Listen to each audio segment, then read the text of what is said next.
Hi guys, how are you? All fine. तो बच्चों, हम लोग स्टडी कर रहे थे haloalkane haloarene chapter की, जिसमें मैंने केमिकल रिएक्शन स्टार्ट किया था और इसमें हम लोग सब्स्टिट्यूशन रिएक्शन कर रहे थे। और सब्स्टिट्यूशन रिएक्शन में भी जो न्यूक्लियोफिलिक सब्स्टिट्यूशन रिएक्शन है उसका SN1 मैं आप लोग को पिछले वीडियो में बता चुकी हूँ। तो आज हम लोग SN2 रिएक्शन डिस्कस करेंगे। क्या होती है SN2 रिएक्शन और किस तरह के एग्जाम्पल्स होते हैं, कौन SN2 रिएक्शन को ज़्यादा फॉलो करेगा, किसके साथ मीन्स ज़्यादा होगी, ये सब आज हम लोग डिस्कस करने वाले हैं। तो नेम से ही समझ में आ रहा होगा, जैसे SN1 में मैंने बताया था 1 means unimolecular nucleophilic substitution reaction. तो SN2 क्या हो जाएगा? Bimolecular nucleophilic substitution reaction.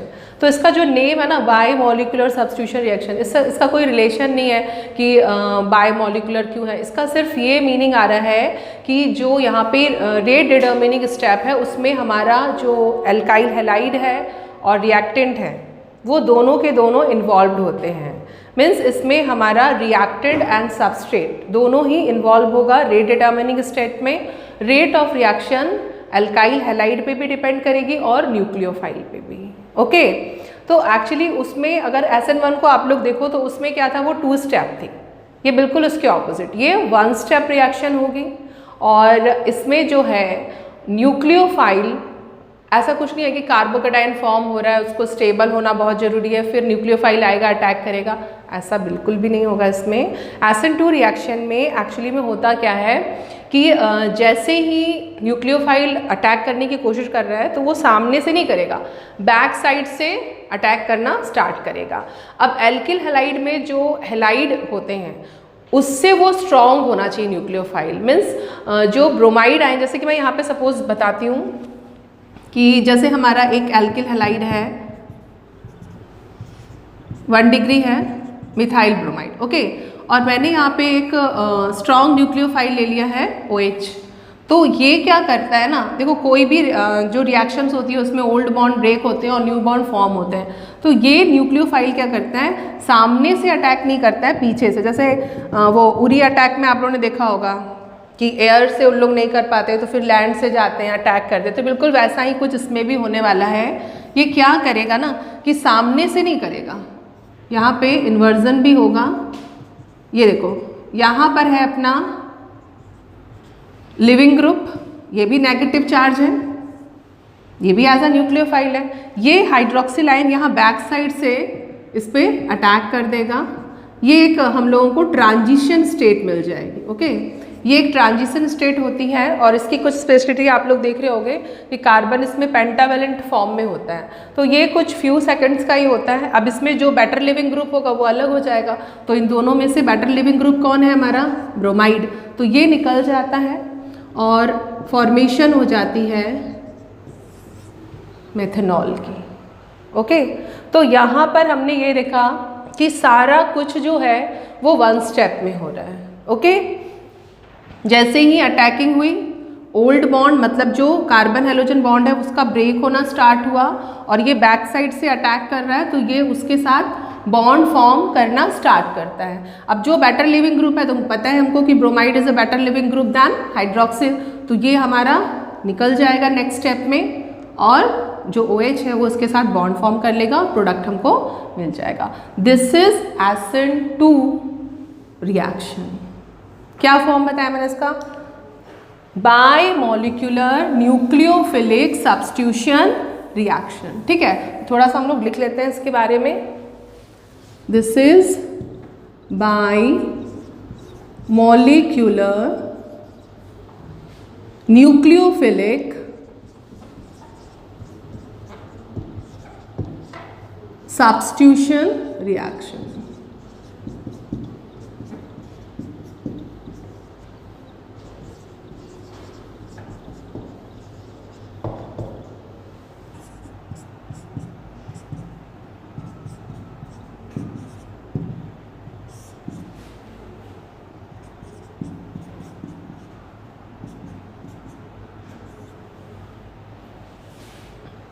अब यहाँ पे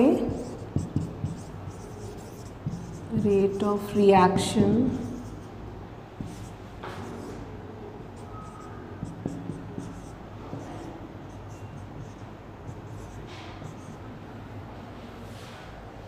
सपोज एक एग्जांपल ले लेते हैं,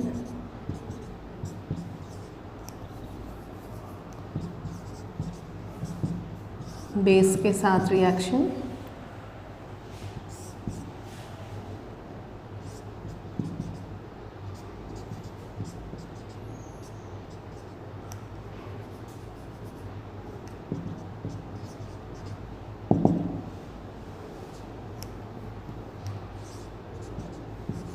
this is transition state.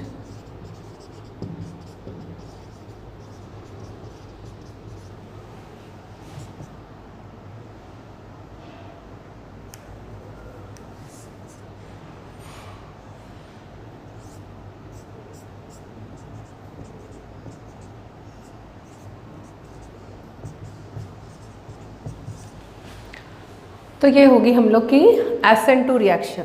चलिए इसको जल्दी से देख लेते हैं। जैसे कि मैंने बता ही दिया है, such substitution reaction in which nucleophile and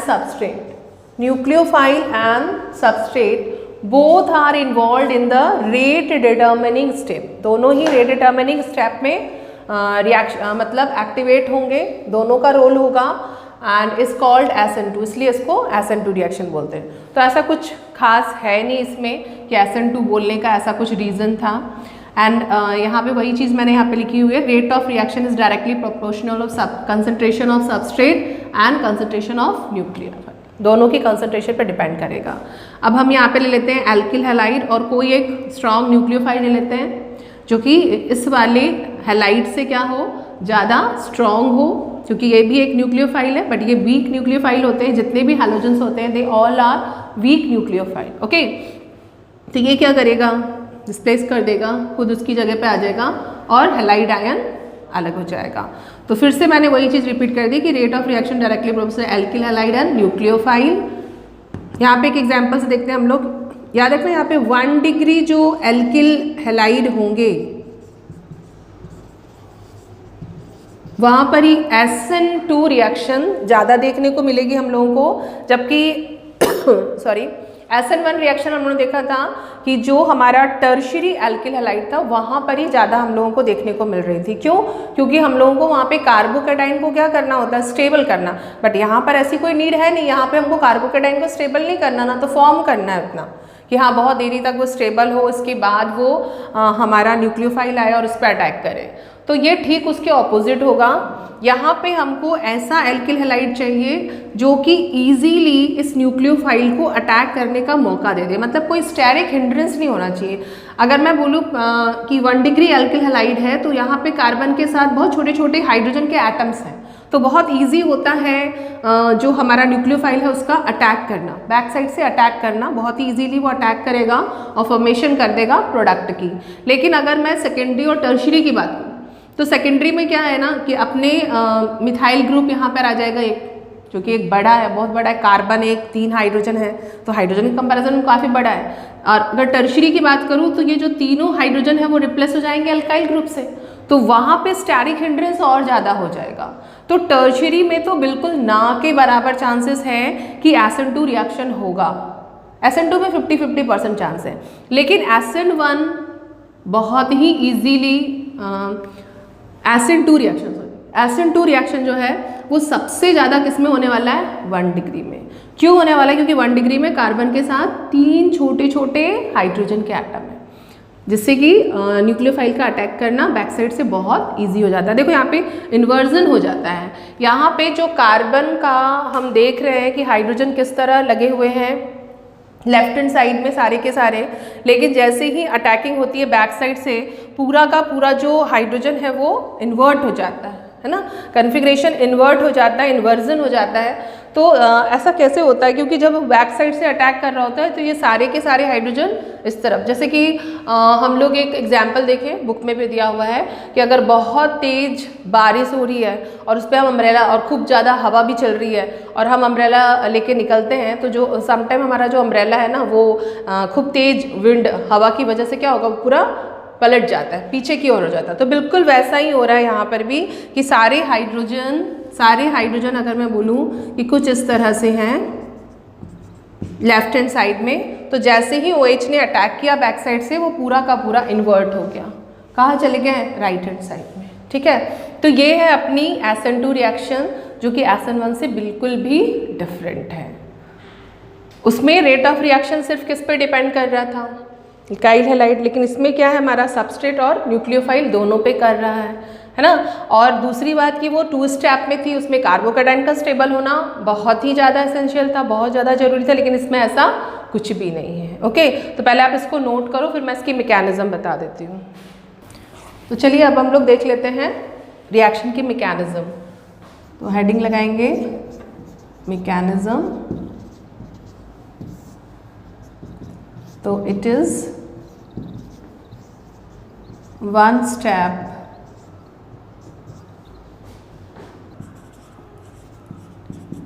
product. तो कुछ स्टेप यहाँ पे पहले क्लियर कर ले हम लोग कि it is 1 step process. Hydroxyl attack the side opposite to that where halide exist to give transition state. तो ये मैंने बताया था कि जिस तरफ हैलाइड होता है उसके बिल्कुल ऑपोजिट साइड से हमारा ये जो हाइड्रोक्सिल न्यूक्लियोफाइल है वो अटैक करता है। Now bromide is better leaving group than hydroxyl, hence bromide ion is lost from the transition state. Transition state में इसका लॉस्ट हो जाएगा और फॉर्म हो जाएगा प्रोडक्ट। कैसे होगा चलिए उसको देखते हैं हम लोग। सपोज यहाँ पे हमारा है CH3, यहाँ से अटैक करते हैं, this is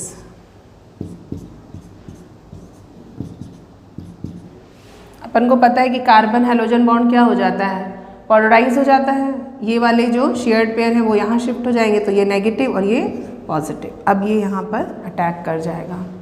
this is slow. Slow है तो क्या हो जाएगी अपनी रेट डिटर्मिनिंग स्टेप हो जाएगी। तो ये RDS हो गई अपनी। अब ये यहाँ से ब्रेक होना स्टार्ट और ये यहाँ से ऐड होना या बॉन्डेड होना स्टार्ट होगा। ये हैलाइड आयन अपना निकलने लगा और यहाँ से हाइड्रोक्सिल आयन जो है वो बॉन्ड फॉर्म करने लगा, ये इस तरह से। ये आ गई अपनी ट्रांजिशन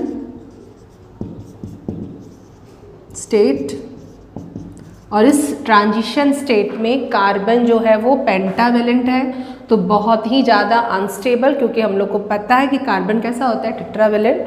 तो यहाँ पे जो भी बेटर लिविंग ग्रुप होगा तो कौन है अपना ब्रोमाइड है, तो फटाक से तुरंत ही ब्रोमाइड आयन क्या हो जाएगा लॉस्ट। तो ये काफ़ी फास्ट होगी अपनी, ये इस तरह से इन्वर्जन हो गया, फॉर्मेशन हो गई इथेनॉल की, ये बन गया अपना प्रोडक्ट। ओके चलिए तो इसको नोट कर लीजिए। तो ये हो गई बच्चों अपनी SN2 रिएक्शन ओवर। अब हम इसकी रिएक्टिविटी अगर देखें तो चलिए इसको भी नोट कर लीजिए। ऑर्डर ऑफ रिएक्टिविटी, तो ऑर्डर ऑफ रिएक्टिविटी में सबसे ज़्यादा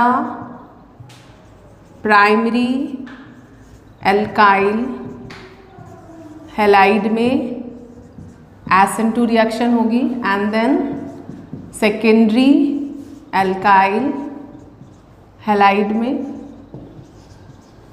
और सबसे कम होगी अपनी टर्शियरी एल्काइल हैलाइड में। तो ऐसा क्यों होता है कि टर्शियरी में इतनी कम है, क्यों? क्योंकि यहाँ पे स्टेरिक हिंड्रेंस बहुत है। तो हम यहाँ लिख सकते हैं ड्यू टू स्टेरिक हिंड्रेंस। तो स्टेरिक हिंड्रेंस की वजह से ही अपना जो SN2 रिएक्शन है वो टर्शियरी में बिल्कुल भी नहीं होगा, सबसे ज़्यादा प्राइमरी में होगा, क्योंकि प्राइमरी में बहुत ही छोटे छोटे हाइड्रोजन लगे होते हैं जिससे कि इजीली हमारा जो न्यूक्लियोफाइल है वो अटैक कर जाता है और प्रोडक्ट फॉर्म हो जाता है। सेकेंडरी में 50% चांसेस है कि SN2 होगा या SN1 होगा, लेकिन टर्शियरी में डेफिनेटली अगर न्यूक्लियोफिलिक सब्स्टिट्यूशन रिएक्शन हो रहा है तो वो SN1 ही होगा, SN2 नहीं हो पाएगा due to steric hindrance. Okay, तो इसी के साथ बच्चों हम लोग का ये जो एसिड 2 रिएक्शन है वो ओवर होता है। नेक्स्ट में मैं आप लोग को एलिमिनेशन रिएक्शन बताऊंगी, तो तब तक के लिए पढ़ते रहिए। All the very best.